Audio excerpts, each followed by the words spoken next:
आइए जानते हैं पवित्र गीता के कुछ श्लोक। वह रुलाते हैं, उन्हें भी रोना पड़ता है। जो दूसरों को दुख देते हैं, आगे चलकर उन्हें भी दुख भोगना पड़ता है।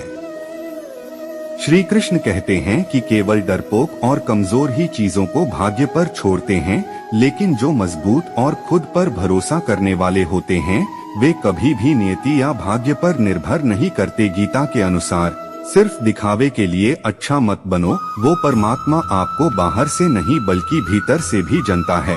इसलिए कोई भी बदलाव पूरी तरह से स्वयं के लिए होना चाहिए। आप खुश हैं या दुखी, यह दोनों आपके विचारों पर निर्भर है। अगर आप प्रसन्न रहना चाहते हैं तो आप हर हाल में प्रसन्न ही रहेंगे। अगर आप अपने मन में बार बार नकारात्मक विचार लाएंगे तो आप दुखी ही होंगे। विचार ही हर व्यक्ति का शत्रु और दुख इस वजह से आते हैं क्योंकि हमने उनसे आशाएं रखी जिनसे हमें नहीं रखनी चाहिए थी।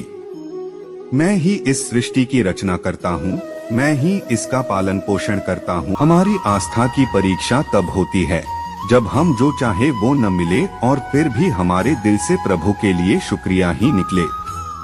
लोग अक्सर सच कहने से बचते हैं या डरते हैं, पर सत्य कभी छुप नहीं सकता और न ही कभी मिट सकता, क्योंकि आसक्ति होती है, आसक्ति से इच्छा उत्पन्न होती है और इच्छा से क्रोध होता है।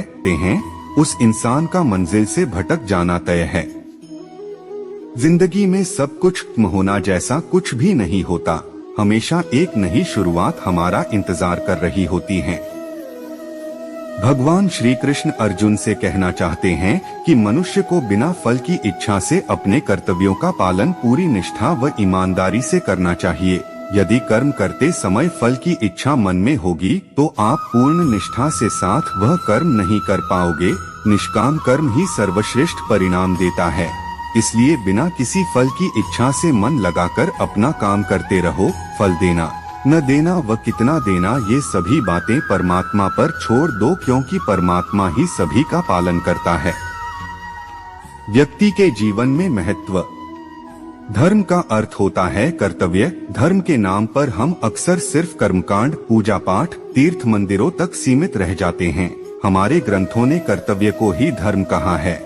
भगवान कहते हैं कि अपने कर्तव्य को पूरा करने में कभी यश और हानिलाभ का विचार नहीं करना चाहिए। बुद्धि को सिर्फ अपने कर्तव्य यानी धर्म पर टिकाकर काम करना चाहिए। इससे परिणाम बेहतर मिलेंगे और मन में शांति का वास होगा। मन में शांति होगी तो परमात्मा से आपका योग आसानी से होगा।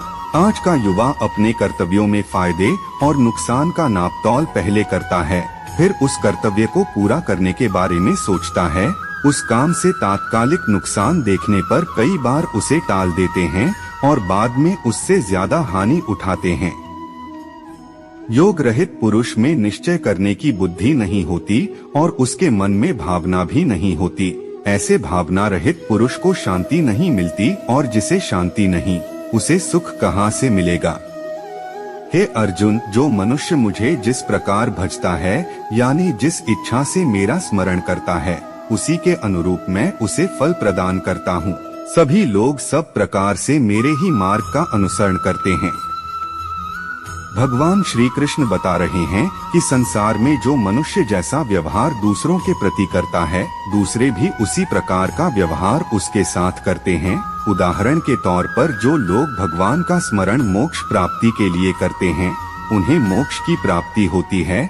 जो किसी अन्य इच्छा से प्रभु का स्मरण करते हैं, उनकी वह इच्छाएं भी प्रभु कृपा से पूर्ण हो जाती है। कंस ने सदैव भगवान को मृत्यु के रूप में स्मरण किया।